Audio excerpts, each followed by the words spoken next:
সকালটা যদি শুরু হয় আল রাজ্জাকের নেহারি আর তন্দুরুটি দিয়ে, তাহলে জীবনে আর কিছুই দরকার নেই।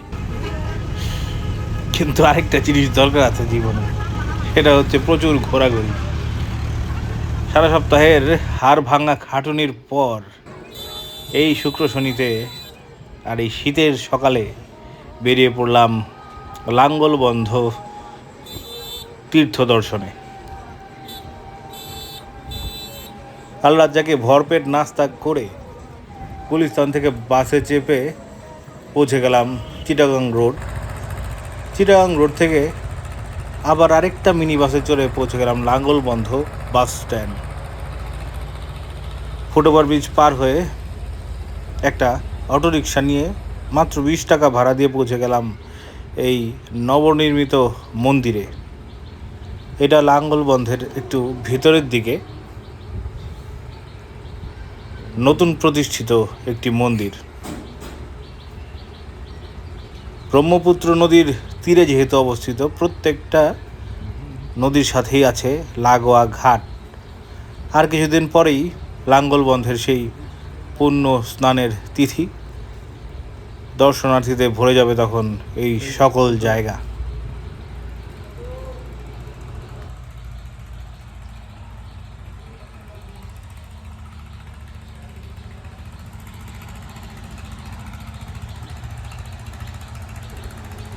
মন্দিরটা খুবই ছিমছাম। প্রত্যেকটা মন্দিরে দেখলাম সুবিশাল নাট মন্দির আছে এবং বট গাছ আছে, আর ঘাট তো কমন। সকল সনাতন ধর্মাবলম্বীদের উচিত এ সকল মন্দির বছরে একবার হলেও দর্শন করা।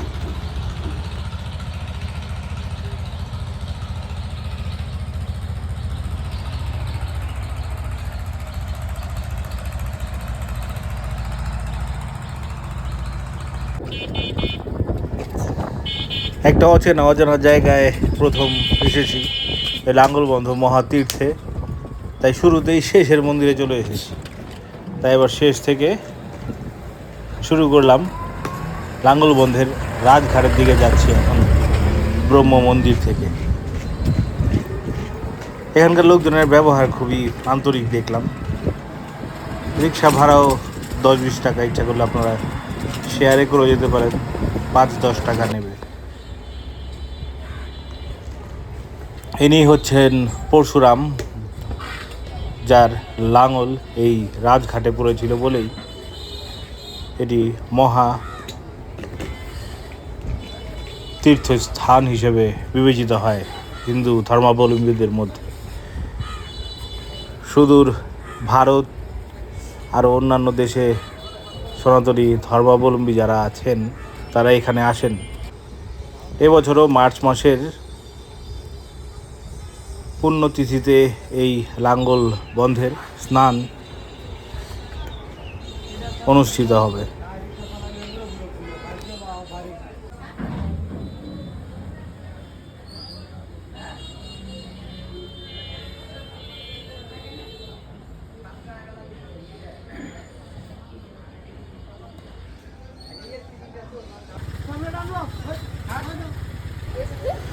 ছোটবেলায় ঠাকুমা, দিদা, মামা ওনারা লাঙ্গলবন্ধে স্নানে আসলে এইসব কিনে নিয়ে যেত বাড়িতে। মুরুলি, মিষ্টি, বালুশাই, জিলাপি, আমিত্তি।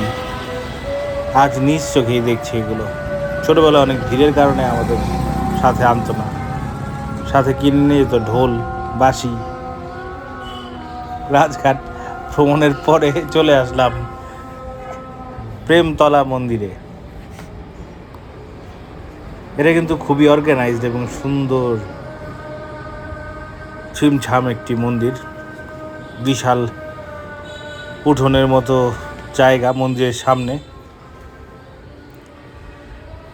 খুবই জীবন্ত পরশুরামের একটি বিগ্রহ এখানে আছে। খুবই চমৎকার নির্মাণ শৈলী।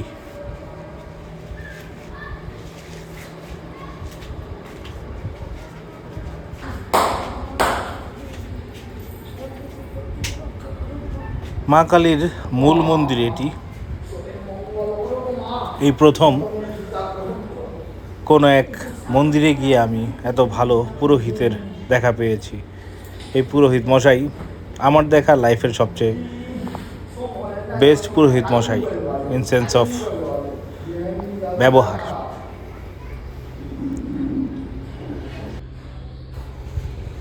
কালীবার মন্দিরের পাশেই এই চমৎকার শিবলিঙ্গটির অবস্থান, আর ডান দিকে এই নারায়ণ মন্দির।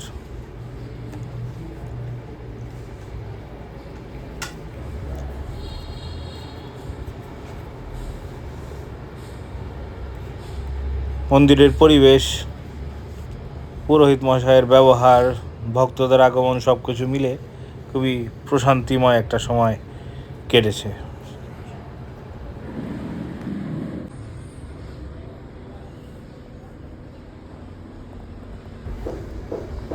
কালী মন্দিরের আরেক পাশেই শ্রী শ্রী শনিদেবের মন্দির।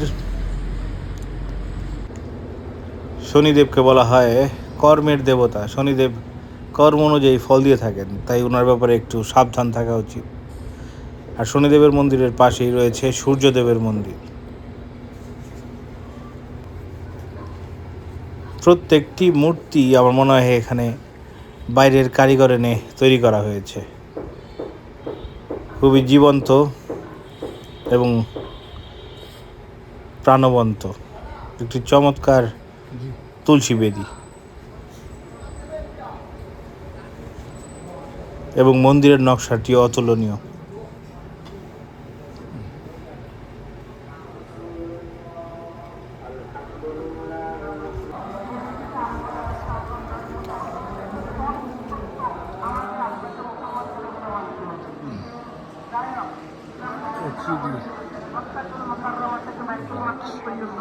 খুব সুন্দর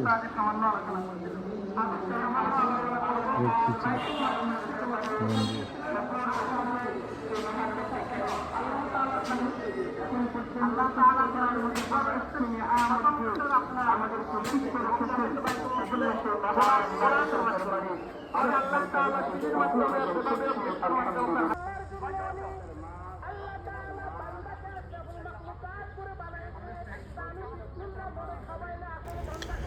এই সেই ব্রহ্মপুত্র নদী, যেখানে পুণ্যার্থীরা দলে দলে স্নান করতে আসেন লাঙ্গলবন্ধের সেই পুণ্যতিথিতে। হাঁটতে হাঁটতে পৌঁছে গেলাম শ্মশান ঘাটে, শ্মশান কালী মন্দিরে। এই হচ্ছে প্রত্যেকটি সনাতনীর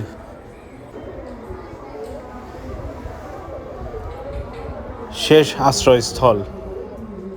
এখানেই হবে আমাদের জীবন অবসান। শ্মশান ঘাটে একটি নতুন ধরনের শিবলিঙ্গ দেখতে পেলাম। এরকম শিবলিঙ্গ আমি আসলে এর আগে কখনো দেখিনি। শ্মশান ঘাট থেকে এবার ঢাকায় ফিরে যাওয়ার পালা। দেখা হবে আবার নতুন কোনো ব্লগে, নতুন কোনো জায়গায়। ভালো থাকবেন সবাই।